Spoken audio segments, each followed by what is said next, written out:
Bharatiya Janata party के सबसे बड़े गढ़ यानी कि बिहार की बांकीपुर विधानसभा सीट पर भाजपा को सबसे बड़ा झटका लगते हुए दिख रहा है।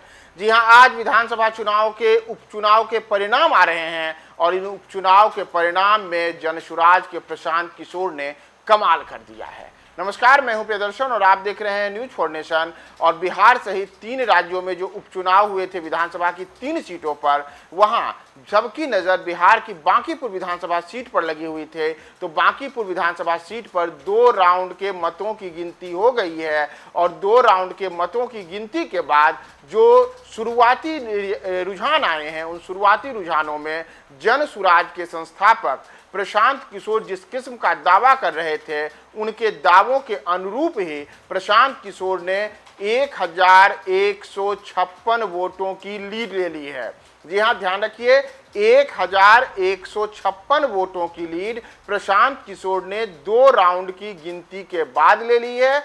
जहां पहले राउंड की गिनती जब बांकीपुर विधानसभा सीट पे हुई थी तो वहां 797 वोटों का लीड प्रशांत किशोर के पास था। वहीं दूसरे राउंड की गिनती खत्म होने के बाद 1156 वोटों का लीड प्रशांत किशोर के पास है।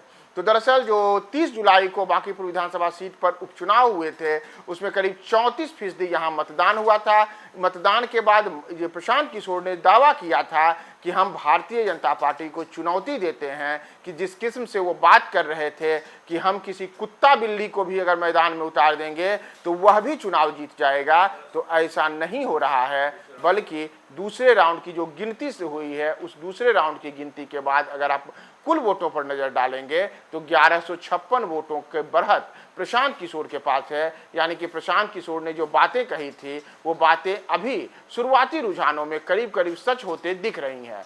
तो दरअसल हम बांकीपुर विधानसभा की कुल आपको बताएं तो यहाँ कुल 31 राउंड की गिनती होनी है। 31 राउंड की गिनती के बाद यह तय होगा कि कौन यहाँ पे विजेता होंगे। तो इसमें दूसरे राउंड में अगर हम देखें तो दूसरे राउंड में जो कुल वोट आए हैं, उसमें 1500 से ज़्यादा वोट दूसरे राउंड में प्रशांत किशोर के खाते में आया और इस तरीके से 1156 वोट ला करके की बढ़त जो है वह उन्होंने अपने निकटतम प्रतिद्वंदी भारतीय जनता पार्टी के नीरज सिन्हा पे हासिल कर ली है। तो जहां एक और नीरज सिन्हा दूसरे नंबर पर चल रहे हैं जो भाजपा के प्रत्याशी हैं, तो वहीं तीसरे नंबर पर यहाँ राष्ट्रीय जनता दल की प्रत्याशी रेखा गुप्ता चल रही हैं। तो एक प्रकार से भारतीय जनता पार्टी और लालू तेजस्वी की पार्टी राजद को भी प्रशांत किशोर शुरुआती रुझानों में बड़ा झटका देते दिख रहे हैं और लगातार 2 राउंड की गिनती के बाद प्रशांत किशोर ने अपनी बढ़त का सिलसिला बरकरार रखा है। तो कुल 31 राउंड की गिनती है।